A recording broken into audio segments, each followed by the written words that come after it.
Welcome back to the Deep Dive, and a special welcome if you're joining us from Chat Like a Native. Today we're tackling something huge for intermediate learners. That feeling, right? You know the grammar, your writing's pretty good, but speaking, it just feels slow, or maybe uncertain. Yeah, or just not quite natural. It's that gap, isn't it, between knowing about the language and actually using it smoothly. And that's where so many learners get stuck. So our mission today is to give you, well, basically a shortcut, a technique that hits different areas: muscle memory, listening skills, rhythm. Things that maybe traditional study doesn't target quite so directly. Exactly. It helps bypass potentially months of just, hitting the grammar books again when that might not be the core issue. Okay, so we're talking about shadowing. Let's be super clear, though. This isn't just repeating sentences after someone stops talking, is it? No, absolutely not. That's a common misconception. We're going to unpack why this specific kind of mimicry, this almost real-time copying, is potentially the key to getting that confidence, that clarity, and that natural sound everyone's chasing. Right. So if you feel stuck, if you want to turn that passive knowledge into active automatic speech, this is definitely for you. Okay, so define it for us. Shadowing. Simply. Precisely. Okay. Shadowing is listening to some audio. It could be a podcast, a video, even someone speaking live, and you try to speak along with them almost at the exact same time. You're aiming to be in their shadow, maybe just a fraction of a second behind. Right, that delay is tiny. You're with them, not after them. Precisely. And the goal isn't just getting the words right. It's mimicking the whole sound profile, the speed, the pitch changes, the rhythm, the stress, even the accent. It's like a total vocal imitation. It really is. The analogy we often use is like walking right behind someone. Imagine trying to copy their exact footsteps, the swing of their arms, perfectly in sync. Shadowing does that, but for your voice. It forces your brain and your mouth to connect instantly. That's fascinating because Yeah. it feels like it shifts language processing, away from just thinking about rules. Towards motor skills, yes. It's Uh-huh. about the physical act of producing the sounds correctly and quickly. So for that intermediate learner who feels like they've hit a wall, why is this specific technique, this simultaneous thing, such a game changer? Well, it's because shadowing really forces you, to deal with the unwritten rules of spoken English. Things textbooks might mention but don't really train you for. Like what specifically? Give us an example. Okay, think about connected speech. Textbooks teach words in isolation, right? But natives squash sounds together, link words, reduce vowels. Which makes speech sound fast and honestly a bit blurry if you're not used to it. Exactly. Take a simple word like to. In a list, it's tuzzis. But listen to I have to go. It often becomes almost like tuh, I have to go. Right, that vowel sound just shrinks. It gets reduced, yeah. If you only learn from lists, you'll pronounce it fully, which sounds unnatural and slows you down. Shadowing makes you practice that reduced sound at speed. You're training your mouth to be efficient, like a native speaker's mouth. So it's not just about sounding clearer, it's about adopting the actual mechanics of fast, natural speech. That's a great way to put it, the physics of it. And that leads straight into automaticity. Intermediate learners often pause thinking, okay, which tense? Is this the right preposition? That internal checklist. Yeah, the little grammar calculator running in your head. Right. Shadowing helps bypass that. You're so focused on matching the sound pattern right now, you don't have time for that internal debate. It trains that immediate, spontaneous response you need in real conversation. Okay, but here's a potential worry. If I'm just mimicking sounds really fast, couldn't it just become mindless repetition? Like I'm saying stuff, but not really engaging with the meaning. That's a really valid point and a potential pitfall. That's why the way you shadow is crucial. You absolutely need to understand what you're saying. We'll definitely get into the how-to for that. Okay. But the immediate win is that speed training. Most learners listen to specially slowed down audio or hit pause all the time. Shadowing forces you to keep up with natural speed, maybe even faster eventually. It breaks that habit of slow processing. That makes a lot of sense. Okay, we've established the why, efficiency, automaticity, dealing with real speech patterns. Let's get practical. What's the essential toolkit someone needs to actually start doing this? Right, the setup. You need about 4 key things. First, your source material. Good quality audio or video with clear speech. And importantly, choose an accent you actually want to learn or get better at understanding. Podcasts, interviews, these are often better than, say, very formal, scripted news reports initially. And finding that sweet spot, right? Yeah. Challenging but not so difficult, it's immediately demoralizing. Exactly. Second thing, and honestly, this is crucial, especially at the start, You need a transcript, text of what's being said. Why is that non-negotiable? Because you need to read along while you shadow, at least initially. It ensures you're hearing the sounds correctly and connecting them to the right words. It stops you from mishearing something and then practicing the wrong sound. Ah, okay, so that directly addresses the mindless repetition concern too. The transcript keeps you grounded in the meaning and the actual words. It does. Which leads to the third thing. Translations or definitions for tricky words. If you shadow a sentence perfectly 10 times but have no idea what it means, well, you haven't learned much, have you? Point taken. Understanding is key. Definitely. And finally, just the practical stuff. Decent headphones are a good idea so you can really hear the details. And find a quiet space, especially when you're starting out. You need to focus. Okay, makes sense.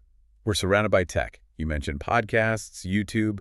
How can we use the features on those platforms to make shadowing even better? Great question. Podcasts are fantastic because most apps let you control the playback speed. Don't be afraid to start at 0.75x speed if 1.0x feels too fast. The goal at first is perfect mimicry, not just speed. Get it right slowly, then increase the speed gradually back to normal, or even a bit faster, like 1.2x, to push yourself. So you're actively managing the difficulty level. Precisely. And with YouTube, you get the visuals. That's a huge plus. How so? Use the English subtitles for sure, but the real pro tip is to watch the speaker's mouth. Remember, you're training your own mouth muscles.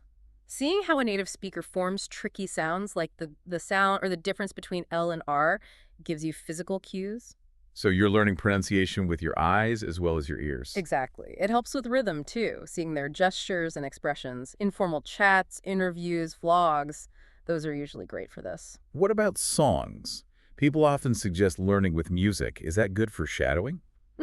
It can be fun, but generally less effective for nailing natural conversational fluency.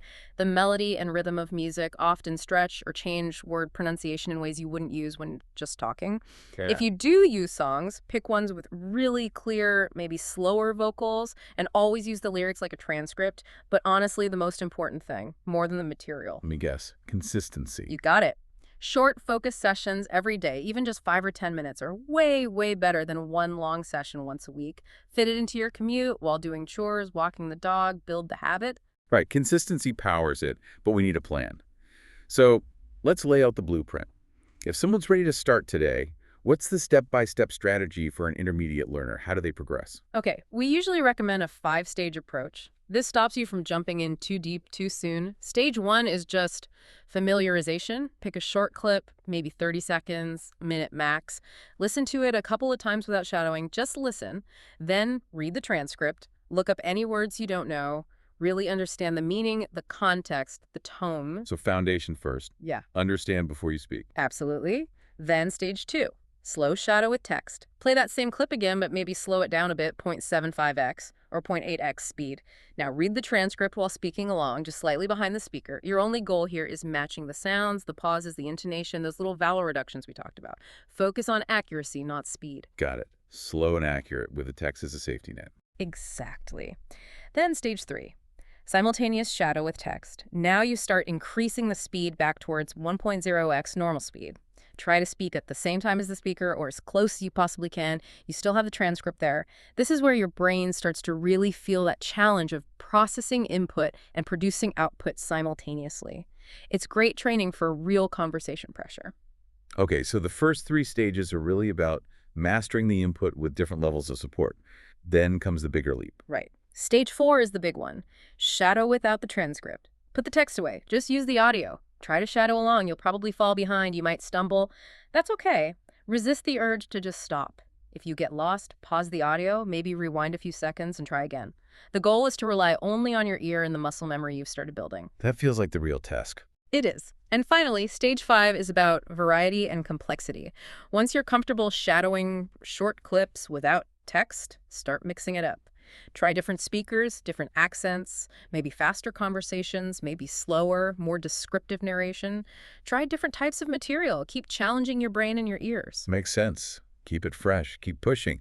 But you mentioned something crucial earlier, feedback. How does that fit in? It's absolutely essential. You have to record yourself shadowing sometimes, maybe once a week. Pick a segment, record yourself doing stage 4 or 5. Then listen back to your recording and immediately compare it to the original audio.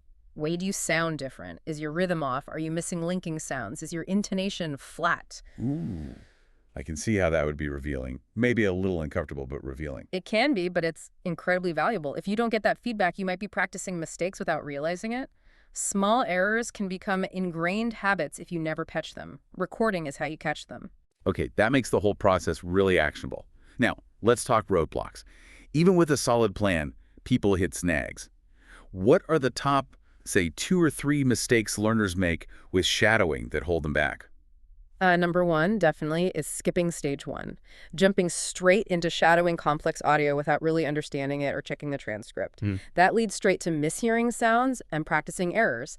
It actually makes things worse. Right, reinforcing the wrong patterns. Exactly. Mistake number two is trying to shadow too fast, too soon. They hear native speed and try to jump right there. That just leads to frustration, mumbling, and giving up. You have to build up to it. Start slow, prioritize accuracy, speed will come. And thinking back to our earlier chat, I bet the third big one is focusing only on the sounds and forgetting about the meaning, Mike. Yes. Just repeating phrases you heard that sound cool, but you don't really know when or how to use them correctly. Shadowing is brilliant for pronunciation and flow, but it doesn't replace learning vocabulary in context or understanding grammar. It's a part of your learning, not the whole thing. It's a tool, not the entire toolbox. Perfectly put. It complements your other study. It doesn't replace it. So given these potential pitfalls, how should someone set goals? How do they know they're actually making progress beyond just a vague feeling? You need concrete goals, not just, I want to sound more natural. Be specific. Something like, by the end of this month, I will be able to shadow this specific 2-minute podcast clip at normal speed without the transcript, only needing to pause it twice. Measurable. I like it. Yeah, and keep a simple journal. Note down what material you used, what speed, how difficult it felt, what specific sounds or rhythms were tricky. Tracking this helps you see progress and decide what to work on next. As you get better, you increase the challenge, longer clips, faster speech, more complex topics. Okay, that leads nicely into the integration part. Shadowing is mostly input practice, maybe outputting in sync. How do we make sure that translates directly into better spontaneous conversation? Great question. You need what I call the shadowing plus speaking strategy. Immediately after you finish a shadowing session with a particular clip, turn off the audio, put away the transcript, and immediately try to use the language. Either retell the information from the clip in your own words, or give your opinion on the topic, or summarize it. Ah, so you're using the boost from the shadowing practice right away. Exactly. You've just primed your brain and mouth with native, rhythm, phrasing, vocabulary related to that topic. Now, force yourself to actively retrieve and use it before it fades. You're bridging the gap between mimicry and creation. That makes so much sense. Leverage that short-term priming. Absolutely. And you can also integrate it with specific pronunciation work. If your shadowing reveals you always struggle with, say, the W versus Z sound, then maybe do a quick 5-minute drill specifically on those sounds before your next shadowing session. Use shadowing to diagnose, then use targeted drills to fix. Brilliant. Okay, this has been incredibly thorough, a real deep dive into making shadowing work. Yeah, I think the core formula is pretty clear now, isn't it? Let's recap it. Choose material you actually find interesting that helps motivation. Definitely. Then ground yourself in the meaning and use the transcript first. Don't skip stage one. Then follow that gradual path. Slow speed with text, working up to natural speed without text. Stages 2 through 4. In stage 5, keep varying the material. Crucially, practice consistently. Short bursts are best. And don't forget to record yourself for feedback. That's not optional, really. It really does feel like a powerful shortcut, not because it's magic, but because it leverages how we naturally learn by imitation. It turns that passive knowledge into active skill, training the mouth, like you said. It really is about making your speech organs more efficient and automatic. Which brings us to a final thought for you, listening right now. If you can pinpoint something about your own speech that sounds unnatural, maybe it's the rhythm, maybe specific sounds, maybe just the overall speech, what was the first maybe 60-second clip you could choose today to start working on it. Find that clip, find the transcript, and just do stage 1, understand it. Then maybe tomorrow, try stage 2 for just 10 minutes. Follow the structured steps we outlined. Just try it consistently for a week. You might genuinely surprise yourself how quickly that focused effort starts to make you sound clearer, faster, and yes, more natural. Give it a go.